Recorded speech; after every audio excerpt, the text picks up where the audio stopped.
Well, the Pharmacies and Poisons Board arrests 95 individuals who have been posing as pharmacists, while the High Court finds Cabinet Secretary for Health Eden Duale in contempt of directives. And also coming up in this live broadcast in the business segment,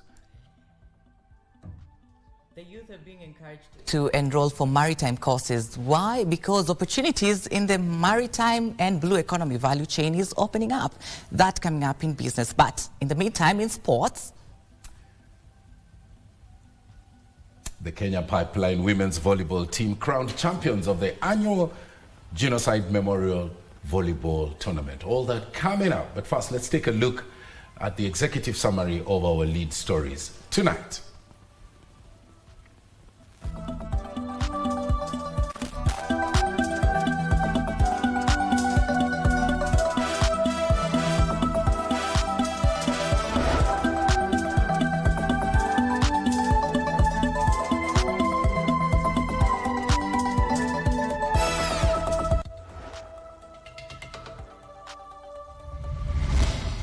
Pale kwa hiyo bill mimi na sign kesho ambayo wewe unapinga, iko pesa ya kahawa, iko pesa ya mbolea. Keeping them honest. President Ruto cautions leaders against misleading Kenyans about the amendments to the Finance Act. Counting the cost.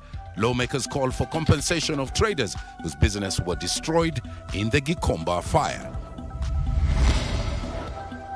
Plus, change of guard at the appellate court. Justice Katembu has been elected the new president of the Court of Appeal.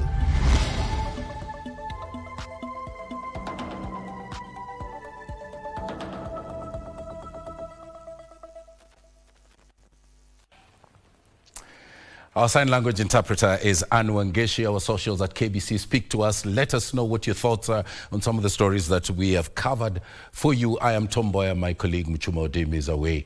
But let's begin this live broadcast with a look at our top story. President William Ruto is tonight lashing out at MPs affiliated to the opposition and who voted against the Finance Bill 2026-2027 for misinforming Kenyans on the contents of the bill. The head of state who spoke in Kirinyaga during the launch of the Coffee Revival program accused the lawmakers of frustrating the country's development agenda. This comes as a section of Mount Kenya leaders endorsed Kirinyaga Governor Anne Waiguru for a greater role in national politics. That's a story that opens our coverage tonight.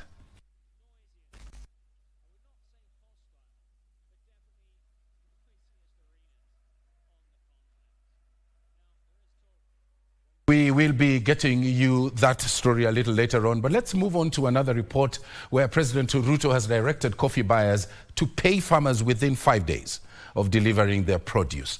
The president says that prompt payment is among a raft of reforms aimed at revitalizing the coffee sector. The head of state who spoke during the unveiling of the Coffee Revival program in Kirinyaga County said that reforms will also include a 2 billion shilling allocation in the next financial year to offset historical debts owed by coffee farmers and the cooperative societies.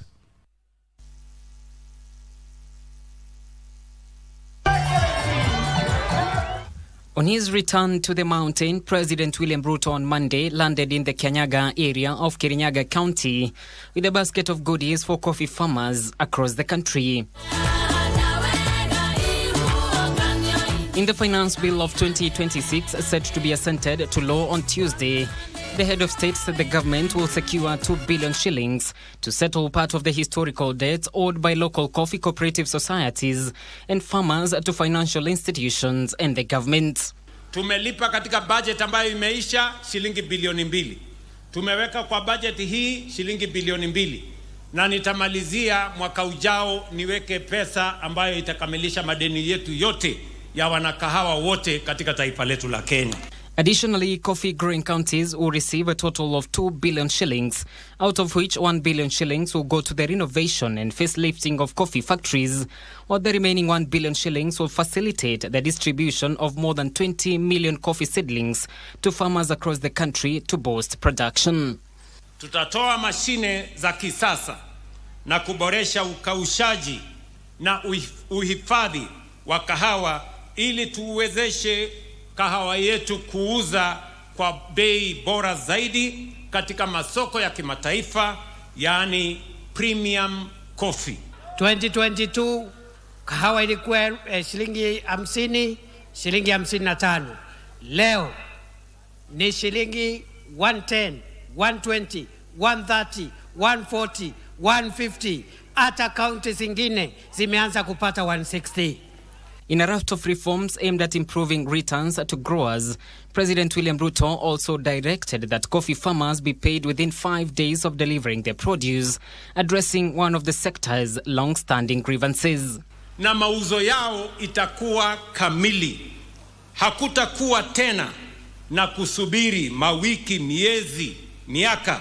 Kulipwa kwa wakati ni hisani kwa mkulima kwa sababu ni haki yake. Na sio tafadhali. To increase its global market share, plans are underway to increase acreage under coffee by 100,000 to 380,000 acres and production per bush in the next 2 years. In another 60 days, tutakuwa na coffee board na pia tutakuwa na Coffee Training and Research Institute ambayo sasa kutoka sasa itasaidiana na watu wa cooperatives ndio tufanye ile kazi yote umeeleza sisi tufanye. President William Ruto has alluded confidence that the coffee revival program will go a long way in boosting coffee production across the country and restoring dignity to the farmers. Reporting for Channel One News from General Kasam Stadium, Kianyaga in Kirinyaga County, I am John Kahiro.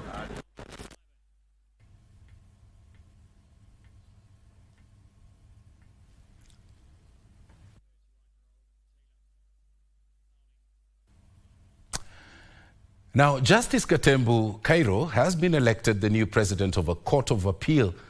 Gatembu beat 3 other candidates, Lady Justice Lydia Achode, Justice Patrick Kiage, and Lady Justice Agnes Murgor, in an election that was participated in by judges of the appellate court. And as Ruth Mboya reports, Justice Gatembu garnered 26 votes out of a total of 41 votes.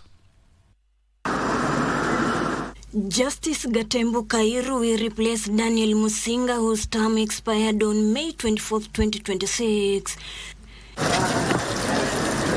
The election was conducted by the Independent Electoral and Boundaries Commission.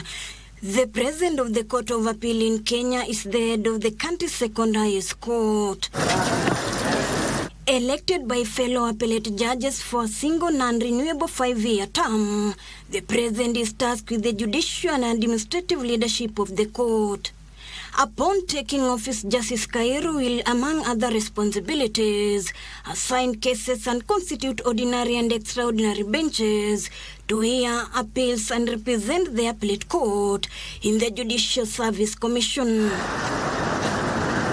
Justice Gatembu Cairo has promised to ensure the Court of Appeal is a beacon of administrative efficiencies and uncompromised justice.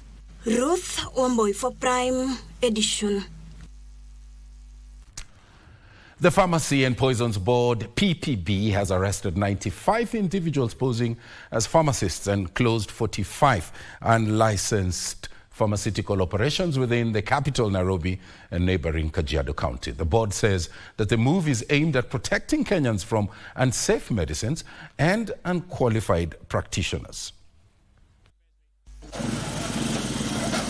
The fight against illegal pharmaceutical enterprises remains a top priority, says the Pharmacy and Poisons Board, as authorities move to safeguard public health and restore confidence in the country's medicine supply chain. The week-long surveillance and enforcement operation ended with the arrest of 95 individuals posing as pharmacists and the closure of 48 unlicensed pharmaceuticals premises in Nairobi's informal settlements and parts of Kajiado County. Those people have been produced in Kajiado law courts, Kibra and Makadara law courts. The 48 premises that were also found non-compliance were issued with the closure notices. 155 premises in Kibra, Korogosho, Isili, Dandora, Mathare, Embakasi, Nairobi West and Rongai were inspected during the operation. Approximately 169 cartons of medicines from illegal outlets were also confiscated. We don't leave the products or the commodities that we find in the premises, not seized. So we also picked up around 169 cartons of those medicines that were found in those illegal outlets. And they have now been kept under our custody, awaiting the orders from courts for them to be disposed according to our disposal guideline. Members of the public have been urged to purchase medicines only from registered and licensed pharmacies. That is why we also tell the public, if you find a premise that is not even branded, it already gives you a signal that there is a problem. So when a premise does not even bear a name, is a named premises, is a premise that does not have any initials of branding, it actually tells you that there is a big gap that is existing. As the crackdown continues, the Pharmacy and Poisons Board says it will sustain countrywide surveillance operations to ensure that medicines are handled and dispensed only by qualified professionals. Well, let's revisit our lead story. President Ruto has lashed out at MPs affiliated to the opposition and who voted against the Finance Bill 2026-2027 for misinforming Kenyans on the contents of the bill. The head of state who spoke in Kirinyaga during the launch of the Coffee Revival program accused the lawmakers of frustrating Kenya's development agenda. This comes as a section of Mount Kenya leaders endorsed Kirinyaga Governor Anne Waiguru for a greater role in national politics.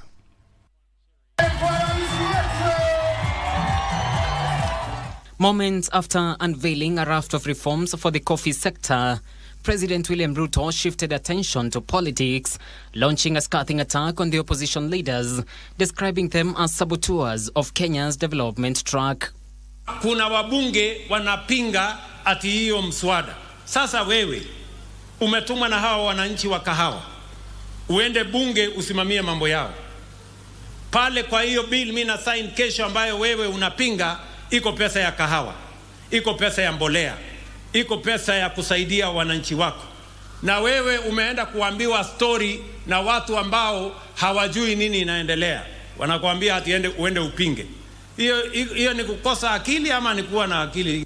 He specifically took issue with the more than 40 members of parliament who voted against the Finance Bill of 2026, accusing the group of misleading Kenyans and frustrating government efforts to spur economic growth and fund development programs. Walienda huko bunge wakapeleka propaganda na porojo na fitina. Wakaenda huko bunge wakasema, katika hii bill iko maneno ya kuweka ushuru kwa mambo ya rent. Wakaulizwa ni kipengele gani? Wakakosa kujibu. Wakaenda huko wakaenda kusema katika hii bill iko ushuru kwa mambo ya mashamba. Wakaulizwa ni kipengele gani? Wakakosa.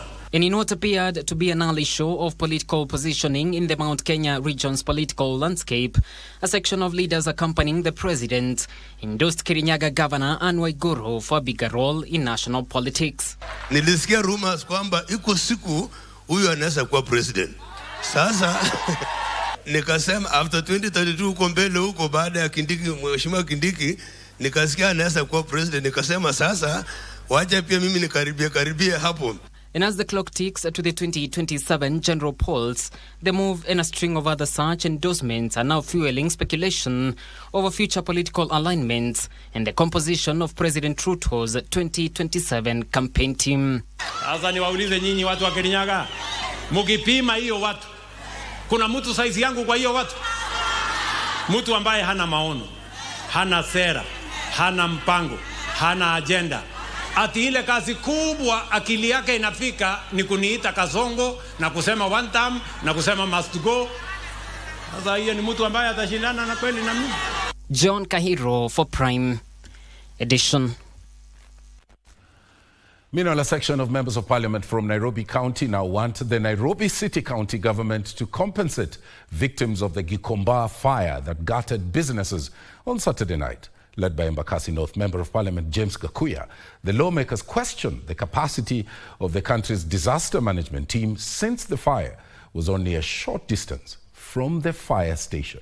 2 people lost their lives, while at least 17 sustained injuries. The cause of the fire still remains unknown. Here's that report. Hii janga imekuwa ikijirudia kila wakati, na serikali imekuwa ikiahidi kwamba itaweka mikakati mpaka kuweka hizo kamera za kuweza kuhakikisha kwamba wale ambao wanatenda hizi vitendo wanaweza kamatwa na hizo kamera ili kujulikane chanzo za hii mashida ni gani. Yetu leo ni kusema pole kwa hawa walifariki, na tunaomba wale ambao walipata majeraha waweze kupona haraka. Lakini tunauliza serikali kuu na serikali dogo, itawezekanaje janga inakuwa hapa CBD nje na moto inachomeka 10 hours bila moto kuwa under control? Na tunasema hiyo uzembe ni uzembe mno, na tunasema ni uhaba, na tunasema kwamba jukumu za serikali zote mbili ni kutenda kazi. From Nairobi, let's go to Nakuru, where the Kenya Wildlife Service and the Kenya National Commission on Human Rights clashed before a Senate committee over allegations of excessive force by KWS officers manning Lake Nakuru. The Kenya National Commission on Human Rights tabled a report before the Senate Security and Defense Committee, indicting the KWS officers over arbitrary arrests and physical abuse of Kenyans fishing in the restricted Lake Nakuru, prompting an immediate protest from KWS Director General Erastus Kanga.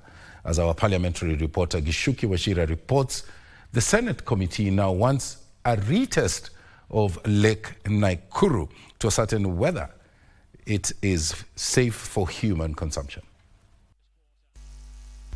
The Senate Security and Defense Committee invited the Ministry of Tourism, Kenya Wildlife Service, and Kenya National Commission on Human Rights regarding the disappearance of illegal fishermen in Lake Nakuru and allegations of toxic fish from the lake reaching the market. The Kenya National Commission on Human Rights investigative report that indicted KWS of using excessive force only elicited protest from KWS Director General Erastus Kanga. The report on excessive use of force and physical abuse, and this allegation was against the officers of the Kenya Wildlife Service, specifically the Lake Nakuru National Park. The other issue was on arbitrary arrest, detention. Chair, I need your intervention, Chair. Chair, like we said earlier, as the Director General, I feel very uncomfortable to proceed with the report by Kenya Human Rights Commission. It would only be fair to let the Senate committee listen to the report, then the committee writes to me with all the allegations so that I can respond and come and face the committee.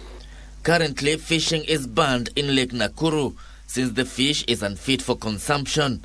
The senators took issue with the National Environment Management Authority, NEMA, for failing to take action on polluters of the lake, including the county government of Nakuru. For this, for instance, for these flower farms, what measures are in place by NEMA to ensure that this doesn't happen? Because you know it happens.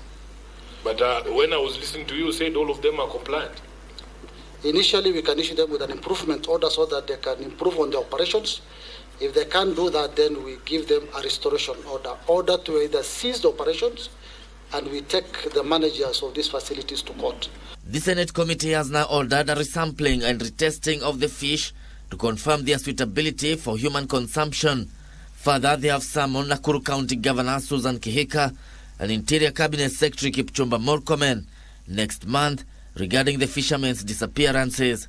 As the senators order retesting of the fish to determine whether it is safe for human consumption, the big question among the community in Lake Nakuru remains, when will the fish be of economic benefit to the people? Gishuki Washira, reporting from Parliament, Nairobi. When will the fish be of economic benefit to the residents there? Well, it's now 17 minutes past the top of the hour. Time for our first break right here on Prime Edition. Coming up, government warns those who are planning to protest not to destroy property during the June 25th protests. All that coming up after break. Stay with us.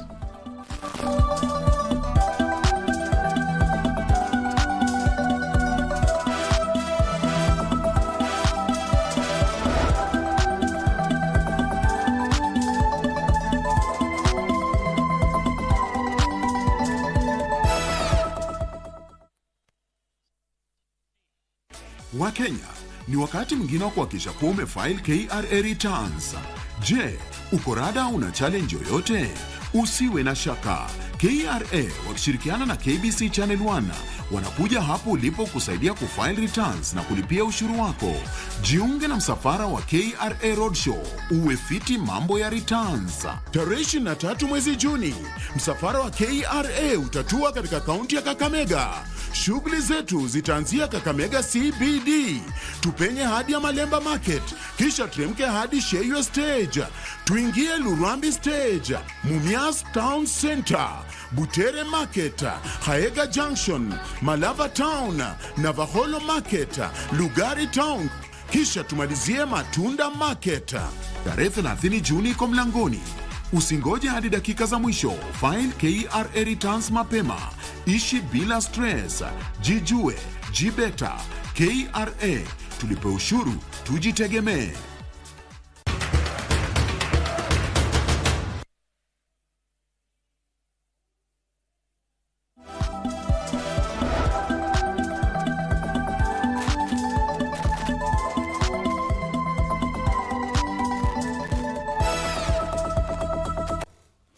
Welcome back to Prime Edition, our socials at KBC Channel 1. Speak to us, let us know what your thoughts are on some of those stories that we are covering for you. Now, the Kenya Literature Bureau has unveiled a 5-year strategic plan aimed at strengthening its role in Kenya's changing education landscape. The government-owned publisher says that it will focus in supporting competency-based education through quality learning materials, digital content, and also wider access for learners across the country. Here's that report. To have attended some functions. The Kenya Literature Bureau said its mandate goes beyond publishing books, describing itself as a key knowledge infrastructure institution supporting the country's education transformation. Speaking during the launch of the 2025 to 2030 strategic plan, Principal Secretary Public Investment and Asset Management at the National Treasury, Cyril Wagunde, said the reforms in the education sector require strong systems that guarantee every learner access to quality and affordable curriculum materials. When KLB develops new quality learning and teaching materials for schools, or produces digital and interactive learning content titles, or distributes KICD curriculum-supported materials to public schools across Kenya, it is doing something that no private publisher is mandated or incentivized to do at scale. The PS said Kenya Literature Bureau will continue to play a critical role in developing learning and teaching materials for schools. We expect timely submission of budget and financial report through the approved channels. We expect National Treasury approvals to be sought before any loan or credit facility is contracted. We expect recruitment to be managed within approved staffing ceiling, and we expect dividends to be paid with the planned strategy targeting growth in dividends payout from 10% to 25% by the year 2029-2030. KLB Managing Director George Okeyo said preparations for grade 11 books are already underway, with the institution also embracing digital platforms to improve access while curbing piracy. One of the things that I would highlight is that we are on a transition as KLB from MOE to now Treasury. We are now a fully fledged GOE. The repeal of the Act 209 of the year 1980 has been repealed, and now we are under a government-owned enterprise. We are done except for fill-ups because the data for grade 10 was not sufficient to give every learner a book, a book per learner. As the classes settled and as they chose the pathways, it wasn't really in good time to give each learner the book for the pathway that they chose. The Bureau said the new strategic plan will guide its operations over the next 5 years as it seeks to remain at the center of Kenya's education reforms. For Prime Edition, I'm Alvin Kaunder. More than 63 million people across the Intergovernmental Authority on Development IGAD region face food insecurity, with declining soil fertility, land degradation, and climate change continuing to undermine agriculture productivity. In response, member states have launched a regional platform aimed at strengthening soil health, management, and promoting sustainable fertilizer use. Aaron Marie reports. The Intergovernmental Authority on Development IGAD region is grappling with the growing food security crisis driven largely by degraded soils, unsustainable farming practices, and the impacts of climate change. Experts say declining soil fertility has significantly reduced agricultural productivity, threatening livelihoods and food availability for millions of people. Our IGAD region largely depends on agriculture. Around 70% depends on agriculture of our economy, right, from employment to food security to economic development, improving our GDP. So all these are largely dependent on agriculture.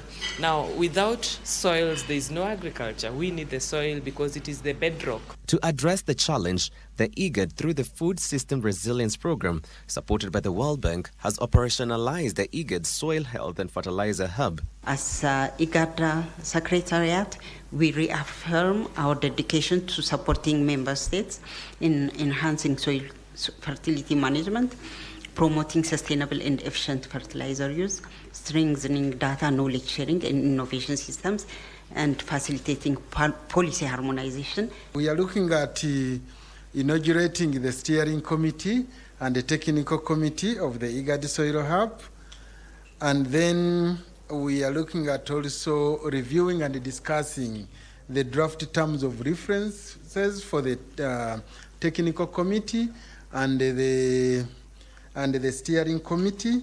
The meeting formally inaugurated the steering committee and technical committee that will guide the implementation of the hub across the region. During 2024, there was a new declaration that realized that increase of fertilizer was not necessarily translating into improved food security, which was our overall goal. Yeah. So the realization was that just using fertilizer without understanding capacity, intentionality, adhering to the regulations was now causing harm to the soil. Among the key priorities agreed upon are harmonization of soil health policies, promotion of balanced use of organic and inorganic fertilizers, strengthening soil testing systems, and encouraging climate-smart agriculture. We translated into now talking about soil health, which is wholesome as opposed to just soil fertility, which is just improving fertilizer or the fertility of the soil. So in soil health, we are dealing with soil biology, soil chemistry, soil physics, microorganisms in the soil. So we take care of everything. As part of the learning process, delegates will visit ongoing soil health initiatives in Kenya to exchange experiences and identify a scalable solution that can be replicated across the region. Reporting for Prime Edition, I'm Aaron Marie. Into the corridors of justice now. The High Court has found Cabinet Secretary for Health, Aden Duale, in contempt of court directives. This is after Katiba Institute and Law Society of Kenya informed the court last week that the state had failed to comply with the conservatory orders that halted the construction of proposed Kenya-US-backed Ebola quarantine facility at Laikipia Air Base, that's in Nanyuki. This story and more in the Scales of Justice segment. In a ruling delivered by Justice Patricia Nyaundi on Monday, the court held that the government has deliberately disregarded its orders by allowing the project to continue. CS Duale, who is among the respondents in the case, has been summoned to appear in court on 23rd June at 11 a.m. to explain the non-compliance. The petition, which was filed by Katiba Institute and the Law Society of Kenya, argued that the government has undermined the judicial authority and denied the public its constitutional right to participate in decisions affecting them. The particulars are on the verdict between 22nd May. Elsewhere, a Somali woman facing gold trafficking and immigration-related charges was presented before trial magistrate Teresa Nyangena, where she denied all the charges against her. And on the premise of that, we will urge this court to allow the accused to attend to court while enjoying her freedom of liberty. The prosecution team, however, argued that if granted bond, she might escape the jurisdiction of the court since she has multiple passports and her identity and nationality are unknown. For that reason, very humbly submit that she still has the document which she could use to travel if released on bail bond. Ruling for bond terms is set for 24th of June 2026. Bruce Mayoyo for Prime Edition. Now, Lands, Public Works and Housing Cabinet Secretary Alice Wahome is urging residents of Olkalau, that's in Nyandarua County, to back the UDA candidate Mushina Nyaga in the forthcoming 16th July 2026 by-elections. Wahome said that the current government has demonstrated its development track record for all to judge, calling on locals not to be swayed by the opposition, who have no agenda for the country. Give us on Maina reports. A month to the Olkalau constituency mini polls, the Kenya Kwanza administration top officials have been combing the area, rallying support for its candidate. On Monday, Lands Cabinet Secretary Alice Wahome was in the area to inspect the affordable housing project that comprises 110 completed housing units and a second phase of 450 additional units currently under construction. And ask the people of Nyandarua to partner with the government even in the forthcoming general elections. Addressing residents during the tour, the CS urged the people of Nyandarua to back the government's agenda, while also calling on the Kalau residents to rally behind the UDA candidate in the July 16th by-elections. You know, there is nothing wrong from where I sit to say that the government,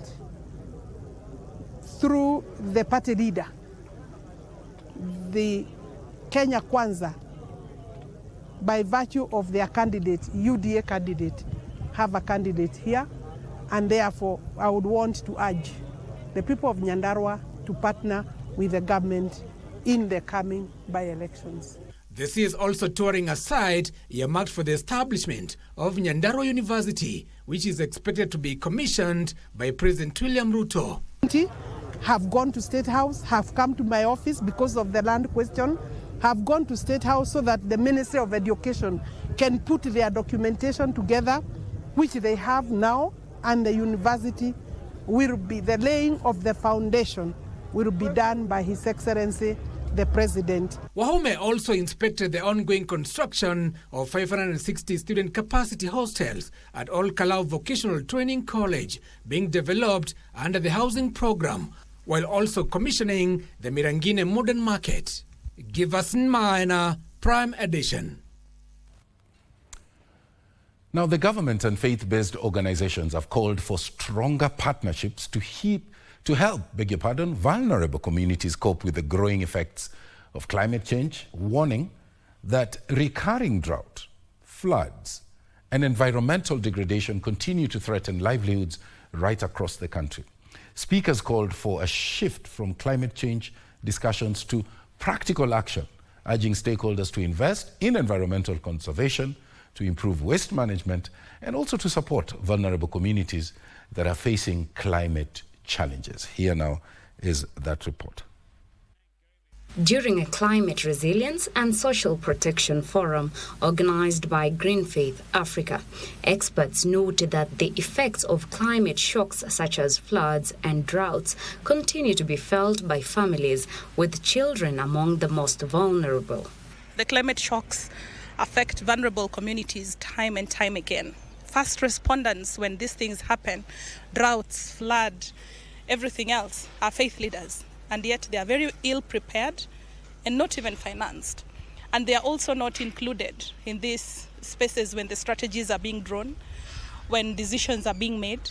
And so as Green Faith, what we're saying is that we'd like faith institutions and faith leaders to be recognized. The religious leaders are the people who can help us reach the communities, train them on better ways of adapting to the climate change. To strengthen Kenya's position as a global climate champion, the clergy and the government called for proper waste management and support for vulnerable communities whose contribution to climate change is is minimal, but still suffer the consequences of global warming. We are here today to ask ourselves, how can we move from just creation of awareness and understanding that climate change is affecting us to a place where we can say, what can we do? Moving ourselves from being concerned to action, that we have to take the right action to protect ourselves. We want to also ask that when policies are being made, we would like faith leaders to be there, because they bring faces of communities of those who have been affected in the conversation. The conversation with faith leaders on climate change matters is not abstract, because they are talking about the people they see on a daily basis in their congregations. To further cushion the elderly and those with severe disabilities, the government of Kenya is expanding the cash transfer program, which currently supports more than 440,000 vulnerable households. The government is focusing on supporting vulnerable families, and we are doing this through, for example, we have the cash transfer for orphans and vulnerable children. Again, these are the children who are mainly in the arid and semi-arid areas where climate shocks really happen and hardly hit the children. We're also talking about our shared humanity, which calls us to be caregivers to one another as we give care to the environment. And when we talk of social safety nets, we are talking about communities caring for the vulnerable. Speakers noted that climate change is not only an environmental issue, but also a moral responsibility requiring collective efforts to protect people and the planet.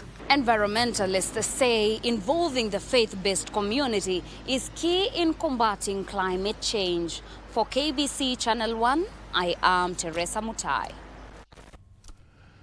Prime Cabinet Secretary Musalia Mudavadi has said that Africa must be at the center of finding solutions for its own challenges.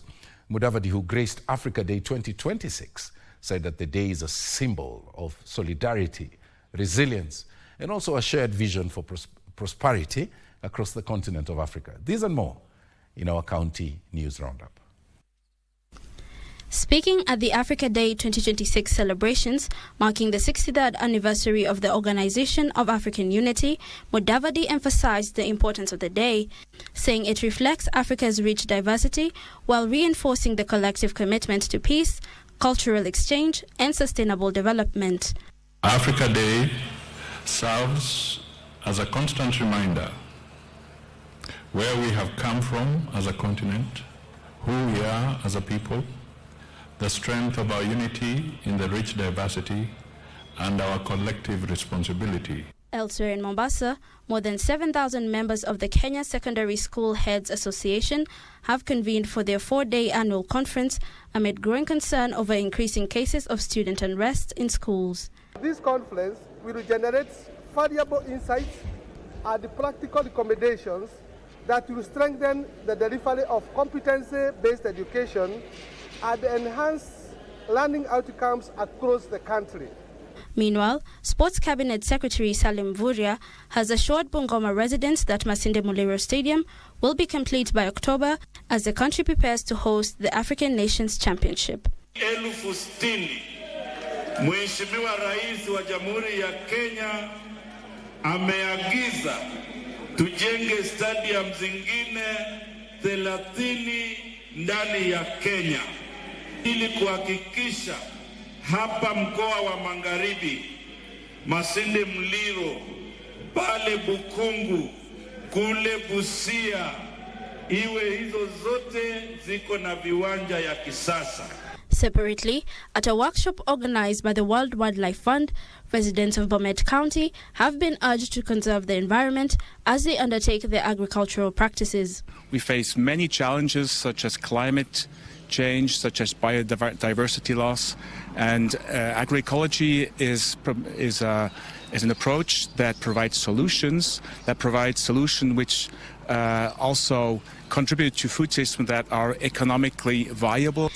And phase 1 of the construction of Nyandarua University has officially commenced, marking a major milestone in the county's efforts to expand access to higher education. For now, we have given the site, and the clearing, of course, the takeoff will take off immediately because we have secured the budget. The Ministry of Health and Public Health officials have been urged to intervene in Kwale County to prevent a cholera outbreak in Kiteje village due to the poor disposal of poultry waste in the area. Ukiweka kikombe cha chai cha nzi tele, ukitaka kula chakula nzi pia waweza ukamtafuna. Sasa sisi twaumia kabisa. Mimi mwenyewe pia tumbo lilijaa tele gesi, nikaharisha siku 3 kwa ajili ya harufu. Finally, a Kikuyu Cultural Center is set to be established in Mahiga Ward in Othaya, Nyeri County, which will serve as a vital bridge between ancient heritage and modern life. Na ndio sasa tunafikiria kurudisha ili hawa watoto wenye wanakunywa mapombe sana nini hawajasomeshwa ili tuwasomeshe bila Mkikuyu alikuwa anakaa zamani. Joy Naomi, Prime Edition.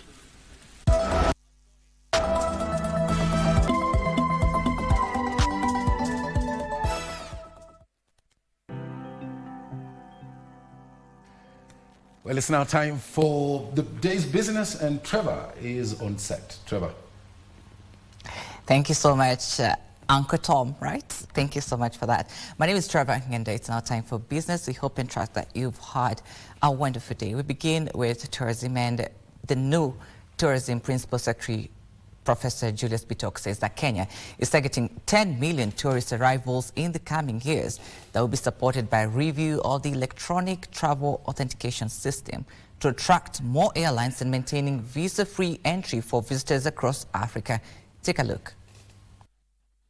The Ministry of Tourism is ramping up efforts to accelerate growth in tourism numbers. Tourism Principal Secretary Julius Bitok says this will be anchored by a series of reforms aimed at attracting more visitors. If we did 10 million tourists, how much money would we be talking about? Speaking during the tourism operators sector of Kenya Gala dinner in Naivasha, Bitok said market diversification and digital transformation will support growth of tourism that currently generates more than 500 billion shillings annually.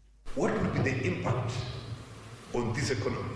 What would be the impact in our households? The Kenya Tourism Board is intensifying marketing in key source markets such as the United States, the United Kingdom, Uganda, Tanzania, and India. We will work closely with the Ministry of Tourism to shape policies that protect our parks, streamline licensing, make Kenya the easiest African destination to do business in. An ambitious plan to attract 5.5 million visitors by the financial year 2027-2028, but today my peers whispered to me and said, no, June, I want 10 million. Challenge accepted. For Prime Edition, I'm Ben Troy Njua. Thank you, Troy, for that. Meanwhile, the youth are being challenged to enroll for maritime courses to tap the immense blue economy opportunities available for Kenyans. Presidential Advisor on Political Affairs, Karisa Nzai, says that the government has already secured employment opportunities through partnerships with international companies in the maritime and blue economy value chain. Take a look. Kenya, in conjunction with the government of the Netherlands, has launched a program aimed at creating thousands of jobs for Kenyans. The first phase of the program is expected to benefit 40,000 Kenyans. In the next 3 months, vijana ambao watakuwa wanajiriwa ni 120,000 na wanataka vijana ambao wataenda na Kenya. Tunapendwa kwa sababu vijana wa Kenya wana nguvu. Nzai cites a recently secured partnership involving 1,000 seafaring jobs for Kenyans with Wilson Ship Management in Norway, saying the opportunities present a major breakthrough for youths interested in careers within the maritime sector. Vijana mujazetiti, tuone kwamba kila mmoja amepata ujuzi fulani na amekuwa mmoja wa kuajiriwa. He urged young people to use digital devices responsibly by searching for employment opportunities through official government platforms such as the National Employment Authority portal, instead of falling victim to fraudsters advertising false jobs abroad. Nenda kwa National Employment Authority, uanze kugoogle pale, utafute ile kazi ambayo wewe unaona unaweza kufanya. Na serikali itakupeleka mpaka upate. Na una haja ya kujua mtu. Alan Oko, Prime Edition. Moving on, a digital business mapping program has been launched, aiming to improve visibility and accessibility for enterprises. Kenya National Chamber of Commerce and Industry Mombasa Chapter Chairperson Abod Jamal says the project will use geographic information systems and digital registries to create a unified business directory covering enterprises for all sizes.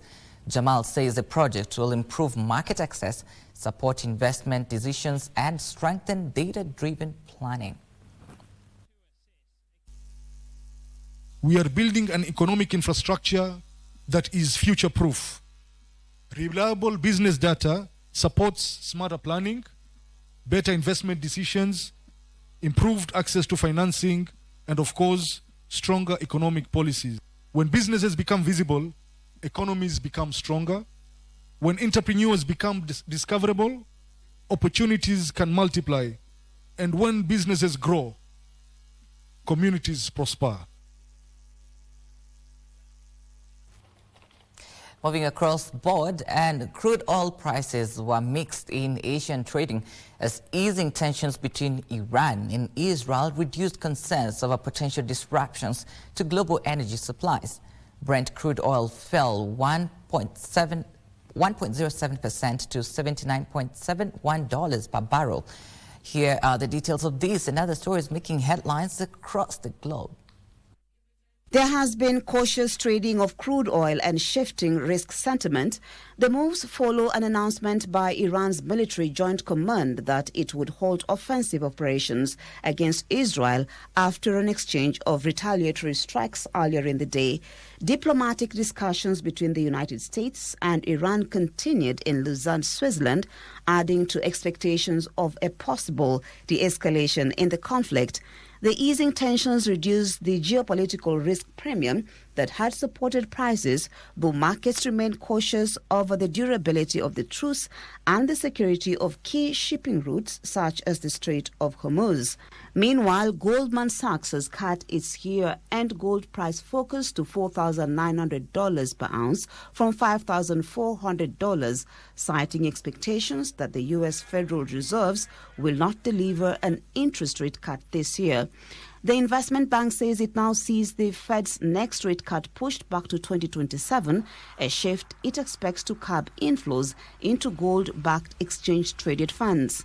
Goldman Sachs warned that a more hawkish policy stance from the Fed could further dampen demand for gold, which has already come under pressure in recent weeks. International gold prices have fallen for 3 consecutive weeks, slipping below $4,200 per ounce and down more than 20% from this year's peak. Finally, amid Cuba's prolonged energy crisis, solar photovoltaic systems are emerging as a crucial backup for small and medium-sized businesses struggling with daily blackouts. Cuba's electricity shortages have worsened in recent years, with blackouts in Havana often lasting more than 10 hours, disrupting daily life and business activity. In Havana, some businesses remain lit during outages as solar panels and battery systems keep operations running while surrounding streets fall into darkness. Customers use the space to charge devices and continue working, with one saying this solar setup had become essential for remote work. Moving on, the National Drought Management Authority is seeking partnerships with the Kenya Private Sector Alliance, KEPSA, on drought resilience and arid and semi-arid lands investments. Speaking during a strategic private sector forum in Nairobi, NDMA Chief Executive Officer, retired Colonel Harry Deden, and Head of KEPSA Consult, Senior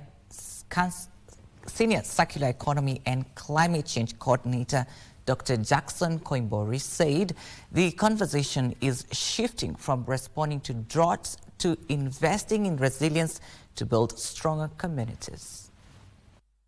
That build resilience of our community. And out of that, 82% was on water infrastructure. The European Union, that we work very closely, have also injected 184 million. And by so doing, if we build a resilience of our community, then they will be able to withstand the various shocks.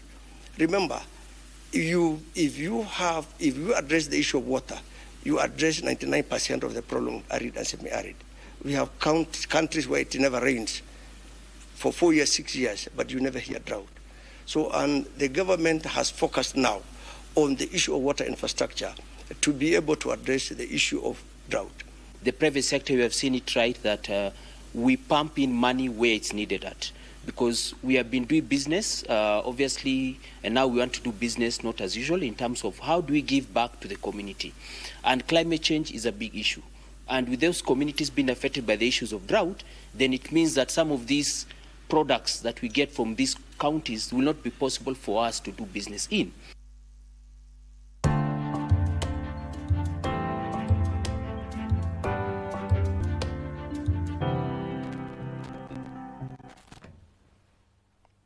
And before we wrap up here on business, I'll leave you with the following story. My name is Trevor Ngendo.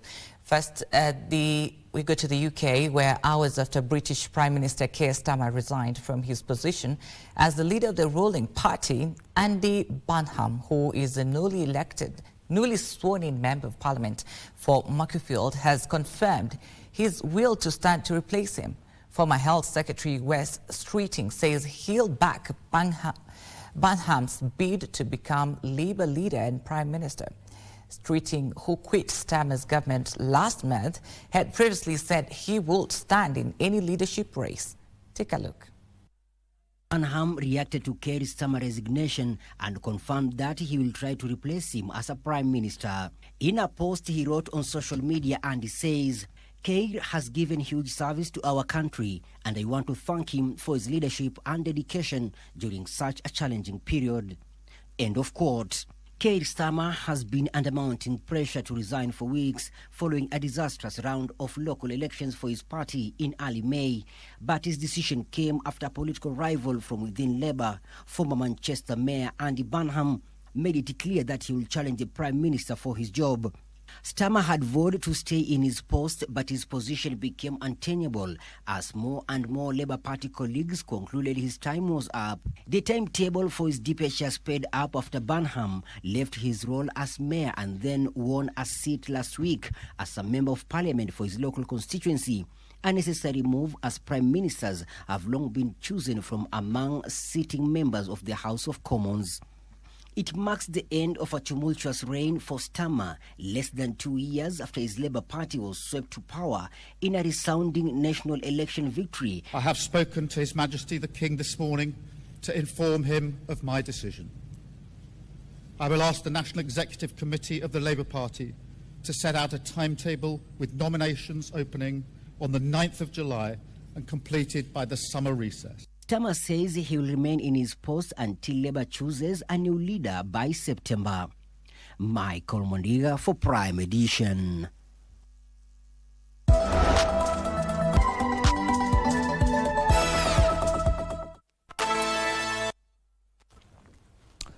Well, as we come to the end of this broadcast, let's now take a look at the day sports. Robert Canoe emerged as the overall winner of the inaugural edition of the Isuzu Golf Tournament held last weekend at the Muthaiga Golf Club. Canoe bagged the top prize after amassing 50 points. Don Maina and Rose Washira tied on 44 points to claim the men's and women's titles, respectively. Dorcas Njoroge finished second with 42 points, with Dennis Muridi finishing second also in the men's category. Rachit Patel won the overall guest golfers category with 74 points, while Mandela Njonjo bagged the junior title. The tournament brought together over 200 golfers from across the country.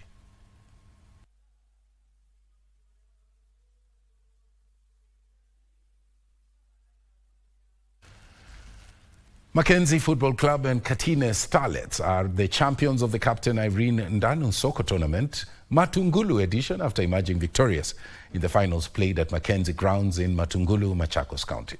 The successful conclusion of the tournament has been hailed as a major boost for grassroots football development in the region. In the men's final, Mackenzie FC edged out Ndonyo FC with a narrow 1-0 victory in a closely contested match to lift the title before jubilant home crowd. In the women's final, Katine Starlets delivered a dominant performance, thrashing Mala Queens 4-0 to be crowned champions. Following the victories, both winning teams received trophies and cash prize of 50,000 Kenya shillings each, while the runners-up walked away with 25,000 Kenya shillings each. Organizers say the tournament is aimed at nurturing football talent and promoting the growth of the sport across Machakos County by providing a platform for players to showcase their skills and compete at a higher level. Kenya Pipeline women's volleyball team were crowned champions of the annual Genocide Memorial Volleyball Tournament after defeating hosts APR Women Volleyball Club 3-0 in the final played on Sunday in Rwanda. The Oilers produced a dominant performance to overcome APR in straight sets of 25-17, 25-20 and 25-15, securing the prestigious regional title. APR are coached by Kenyan tactician Justin Kigwari, who previously guided Kwantanze Secondary School, one of Kenya's most successful school volleyball programs and former national school champions. Following their triumph in Rwanda, Kenya Pipeline will now turn their attention to the Kenya Volleyball Federation Nairobi National League quarterfinal playoffs, scheduled for the June 26th, running all the way to the 28th in the coastal city of Mombasa, where they will be aiming to continue their impressive form on the domestic front.